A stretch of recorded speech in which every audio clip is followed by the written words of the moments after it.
Hi guys, welcome to the video. Today we're going to do a wildflower edition of our Spring Floral Festival. Enjoy!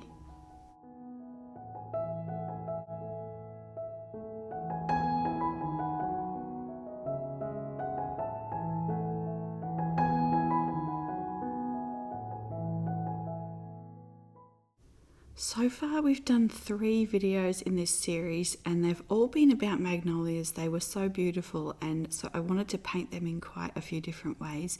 But today we're going to look at some different flowers that popped up after the magnolias left. We have some really beautiful varieties of wildflowers, some state flowers, some garden flowers.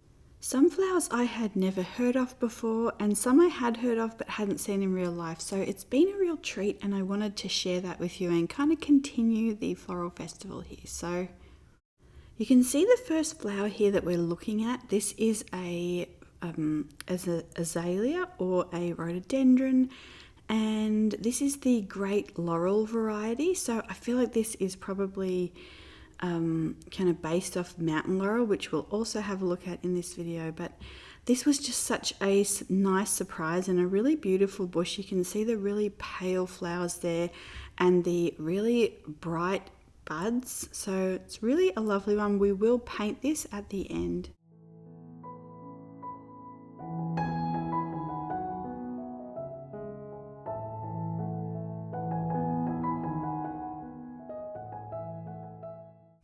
Okay, so here is a sketchbook that I have been filling. Half of this is filled with flowers and half of this will be filled with like the Beatrix Potter exhibit, so I'll show you that.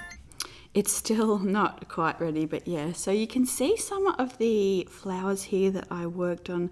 Just basically, I'd pick some in the mornings with Millie, and then we usually have like a couple of 20-minute breaks, so I would just bring them in and just do a quick sketch of them. Nothing too fancy, and you'll kind of see that at the end. What's really nice about doing something like this is it just helps you to kind of ease into drawing something, and there's lots of different ways to practice this, and we will talk about that.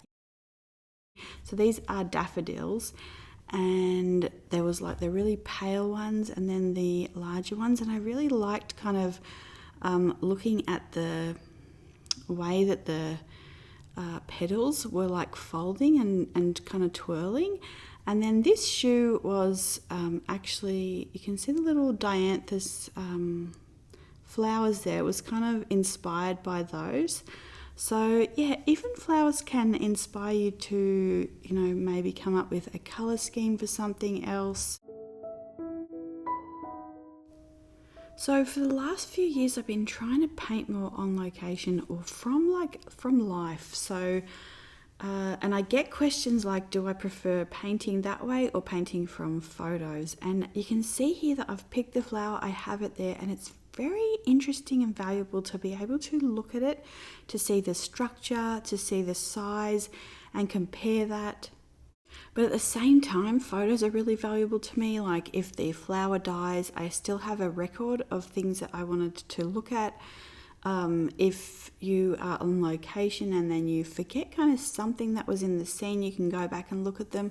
And also sometimes you just may not have access to the things that you want to paint. So there's resources like Unsplash where you can go on there and kind of look through photos, which I think is also really valuable. So I do prefer both. I really enjoy kind of using both of those ways. And like today, we're going to paint 3 of these flowers, and I can't send them to you physically, but I can show you the photos, show you some video footage, and hopefully you get kind of a feeling of the flowers and excited to kind of sketch that out yourself. You might want to change the colors and things like that, but hopefully this is enjoyable and kind of helps you to understand and kind of start to draw and sketch things. Often I feel like one of the biggest barriers to starting painting is just learning to draw or thinking about drawing, and I think even for me, sketching is the most difficult part. So I wanted to kind of just do this series and kind of break down some of these things. I'm seeing just flowers everywhere, so it's just so lovely to kind of be able to look at them and paint them. And so I wanted to break that down a little bit for you into hopefully manageable steps and take away a little bit of that kind of immediate anxiety about sketching, and just kind of show you some steps how that can be pretty quick and pretty painless, and then we can get into the painting. Okay, so we're going to sketch it out first in this Royal Talons sketchbook. I use this one for YouTube, and then this is the one here that I use just for myself. So I just grab this when I want to kind of sit there and sketch the flowers from different angles, or maybe look at a paint mix or something like that. So the first flower that we're going to sketch today, this is called Lentil Vetch. So it actually produces peas. So there you can see I have just a dried piece in a sketchbook there, but the really nice thing about this, and you can see I'm kind of curving the lines here, one of my favorite things about art is the flourish of a line. I love that kind of that movement, and so I'm always even looking at branches and trees and the way that they kind of curve, and kind of the unexpected places that they kind of go, that the way that they help the eye to travel. So this is just a really nice one here. You can see kind of putting that flourish of that line, that sort of slight curve, and then kind of doing a little trill at the end of it. So then we just put in these fairly simple leaves here. You can see I'm doing one larger and one small to kind of make it look like the back one is kind of behind, and also overlapping them. That also helps it to look a bit more natural. Then towards the end of the branches they get smaller, and again you can see like I'm overlapping it with that center stem there as well, and just kind of moving up the branch there, getting smaller, adding any more in if I thought I missed any. And yep. And you can just feel free to mute me and then go back and kind of watch this and follow along. And then you can also, it is really helpful to have like a sketchbook where you can just kind of rough sketch things out. So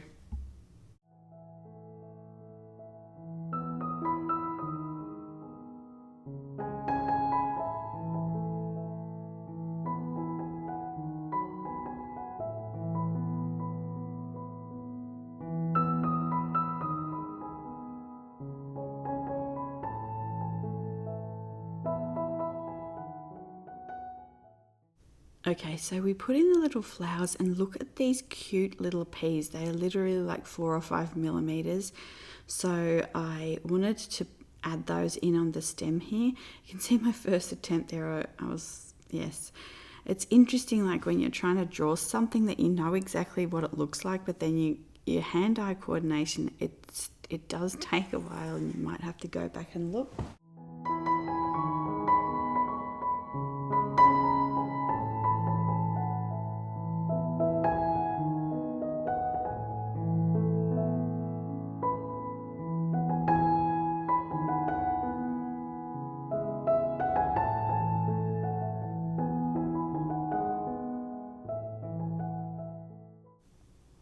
Okay, so you can see here that I had some greens mixed up in my palette. So I like to have that kind of, you can see here, like I like to kind of have some premixes of different mixes to pull from. And then I just started with one, and then I've gone back onto the palette and gotten some darker, and just kind of adding that in all down the kind of, like all the way down the plant here. I'm adding kind of slightly different mixes and slightly different colors, and it just helps to kind of bring it alive a little bit, bring some of that kind of different energy, while, visual energy, while you're kind of looking at it. And again, the other tip that I would probably have is just a really small paintbrush. You can see here, what is this? Well, this one's saying a number 2. I think it's a 200. And then you can see just the little peas here. So when I'm using the tiny brush, and when I sketch this out, I'm just painting in the little peas. You can kind of see them through the kind of through the shell skin there, and then just sort of painting around that there, and not being too precious again, like yeah, just kind of really enjoying sketching this out. So the whole kind of point of this is just to have a nice relaxing kind of afternoon of just painting. So there's a little, these little tiny flowers that they're producing, they're very kind of a soft, like if you blink you miss it, kind of pale violet. So I just popped a little bit of that ultramarine violet in, and that is our first flower. So I really kind of want these videos to be approachable, and also just take something that's a little bit more difficult looking, or like a little bit more advanced looking, and break it down into some simple ways to do it. So again, you can see here I'm looking at these azaleas. I spent several days just walking past, taking some videos, and just looking at them before I even kind of sat down to sketch it or to paint it. I just find that that's such a helpful way to actually sort of allow your brain that time to kind of come to terms with what's happening there. Again, you could just like take it and break it into some simple shapes, but when you're kind of looking at this entire tree, you can see there's sunlight, there's buds, there's leaves. Some of the leaves I think have sun damage, or I'm not sure what's going on around the outside, but this might be too sunny of a spot for them. So yeah, but so like there's just a lot going on when you first look at it. Every single kind of part that's flowering is completely different as well. You can see we found a little fairy home. So so it's kind of interesting to just look at that for a few days and kind of try and figure out like, what is it that kind of captivates you? What is the thing that you'd like to paint or to share from that? Okay, so you can see that I brought a couple of the branches inside one morning, and I'm again looking at it from different angles. Every time I turned this thing, the flower kind of changed position and the petals completely changed. So yeah, it was interesting kind of even trying to sketch that. You can see then the shoe started to come, and then the mountain laurel started. So we will paint this in probably the next video or one of the next ones, but this is one of my favorite flowers. I really love this. This is the state flower of, I think, actually several states here, and yeah, it's just such a beautiful flower. So very unusual, like they're kind of like little cups, but yeah, very nice. And it's interesting that like what is in bloom, or kind of what we have around us, how it inspires us and how it inspires our art as well. Like when I was looking at the magnolia trees, I was looking at these more intense pinks, and then looking at the mountain laurel, it's very soft and really nice. So these are the little dianthus flowers that yeah, helped inspire those shoes. And then again, these tiny little roses with the beautiful little centers there that are just kind of like little confetti, spring confetti. So yeah.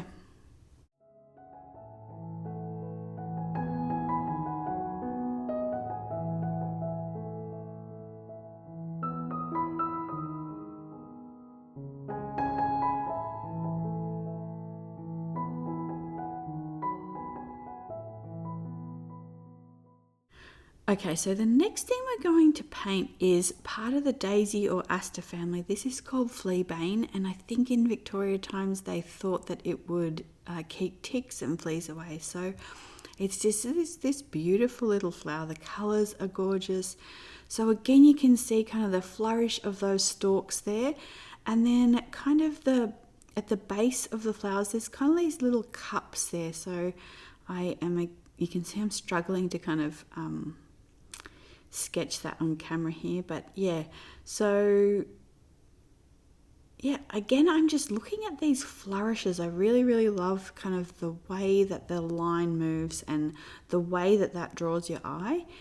And then at the top here, we kind of have these petals that are almost more like hairs. And yeah, so the closer that you kind of do the first line, and then the closer that you put the back line kind of will determine the angle that you're kind of looking at it from. So if you put the back line a bit further away, then you kind of see it's tilted a bit more towards you. You can also just kind of do them in a circular motion and then have it like fully pointing towards you there, or again like smaller ones.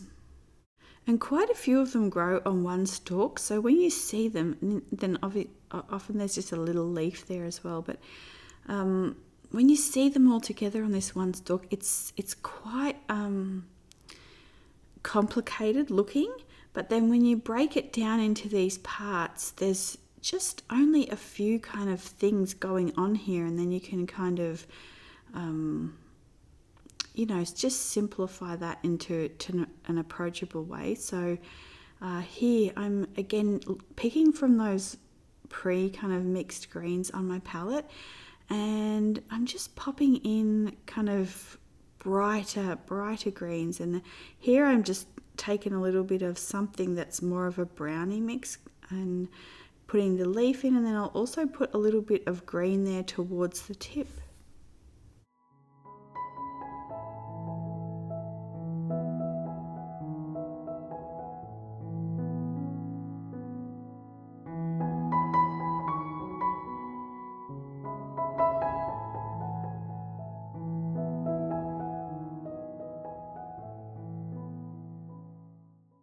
So one thing when I'm painting these, and you can see that I'm again using the little tiny brush, but I'm pulling it upwards so that kind of the brush stroke tapers off a little bit at the edge and creates the kind of softness at the end of the petal.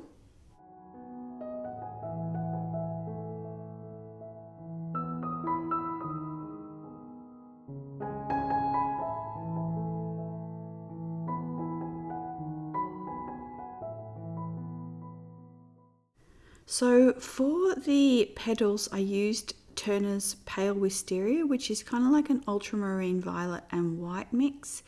And then for the middle here, I'm using a mix of like lemon yellow, some flowers a bit more of the lemon yellow, some a bit more with the French ochre in the middle there, to just kind of give a bit of variety, and again, something that's a pairing that's quite bright and sunny. So you can see here that this is where we were sitting and just had all these flowers set up.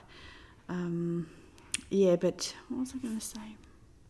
We had this kind of arrangement that's hard to show, but this flower right here is kind of what caught my attention, and I really wanted to put that in the sketchbook as well. So I think I showed that at the beginning in the sketchbook flip through.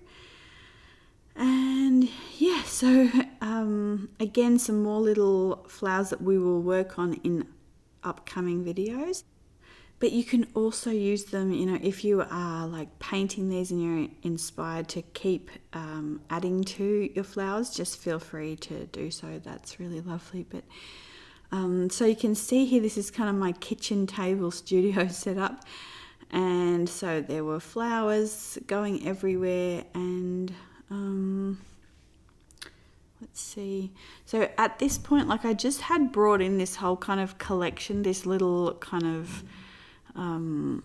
just a few different flowers, and it still looked quite, I wasn't really sure kind of how to tackle it and how to get everything painted. So I just kind of laid them all out across the page and kind of just tried to make a nice composition there with them.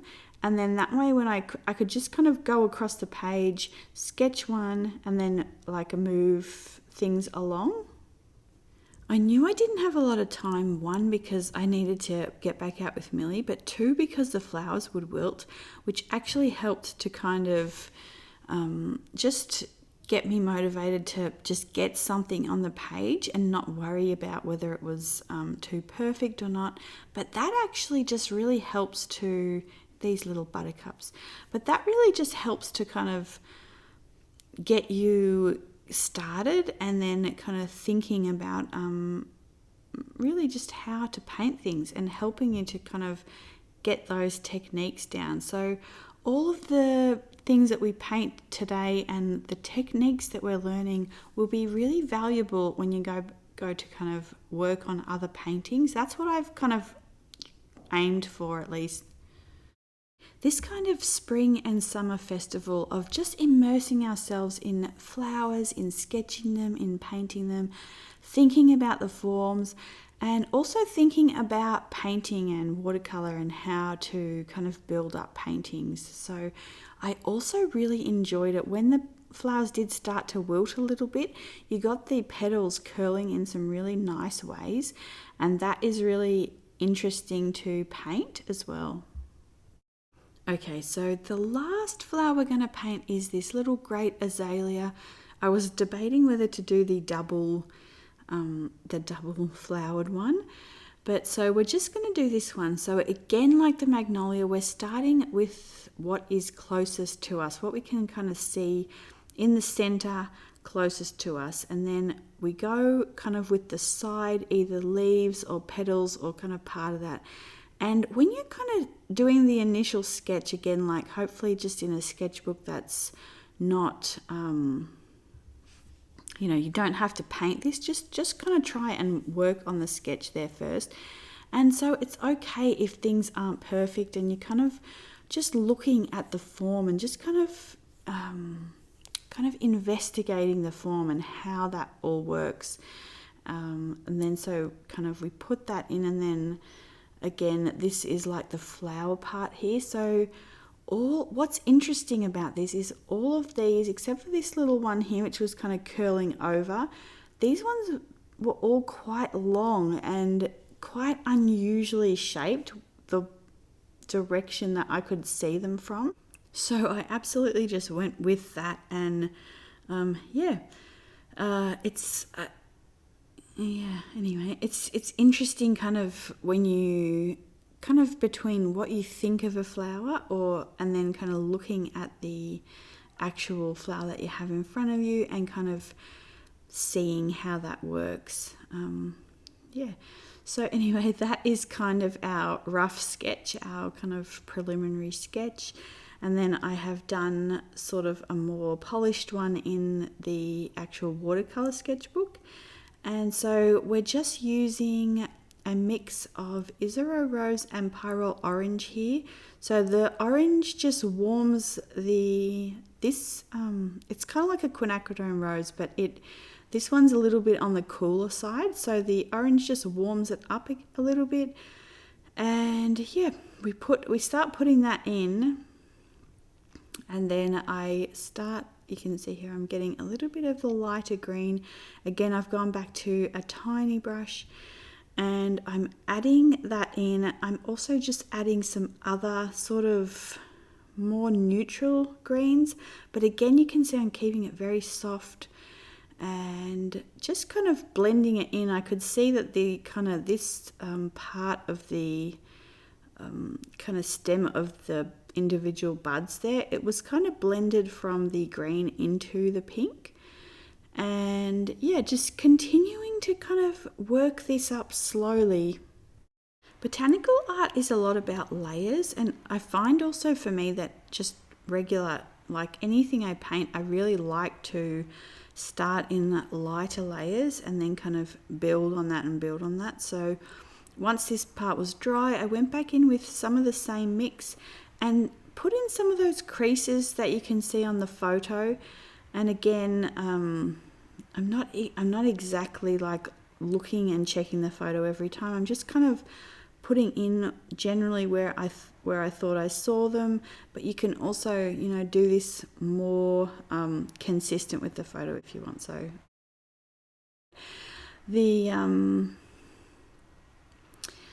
as you kind of go back to the petals, you kind of want where the petal is overlapping the one in the back petal should have a little bit more shadow around it, if that makes sense. So that's what I'm doing here, just kind of darkening up those areas, and then again in the petal where it was darker.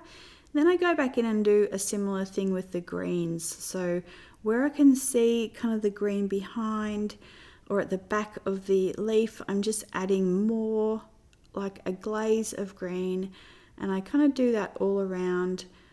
And then I also go in here and I'm lifting a little bit out of the flower, so just making some slight highlights there to kind of just accentuate parts of the form here.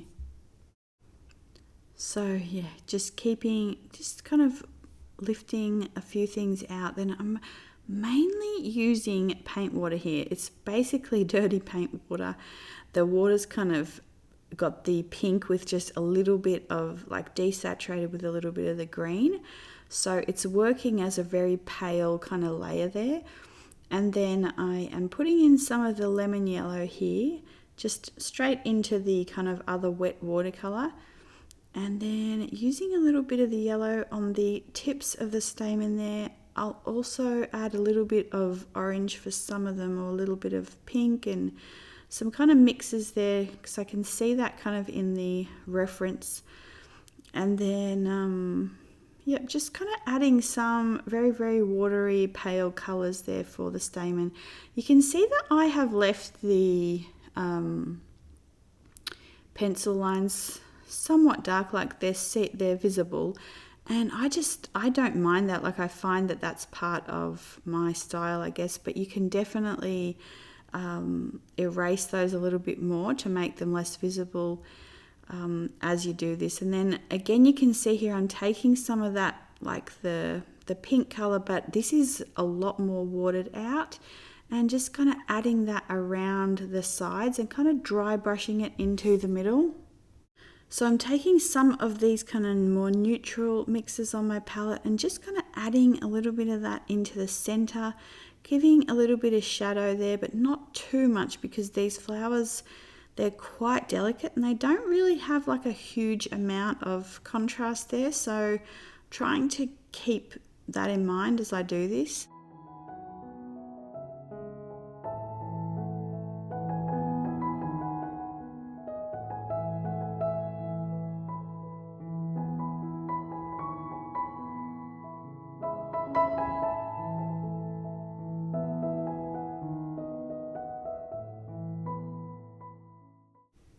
Okay, so we just put a little mix of like orange and some browns sort of into the petal there.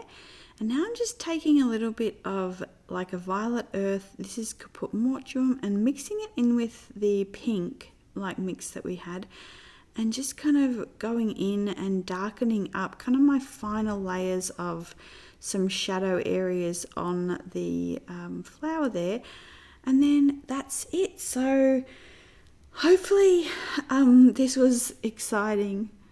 If you don't enjoy working small, you might want to really enlarge this and make it just a full page spread or something as well. So that is another option. And I'm also going to leave two really amazing artists in the description.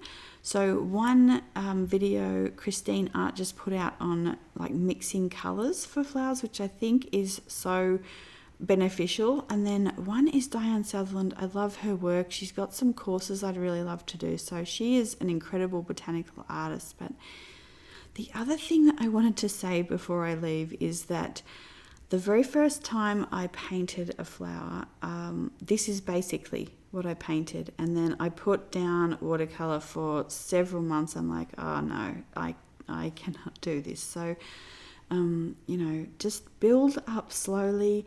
And the azalea is quite a more advanced flower, but hopefully we've broken it down into some simple steps. And I hope you guys have a really lovely week, and I will see you soon. Bye.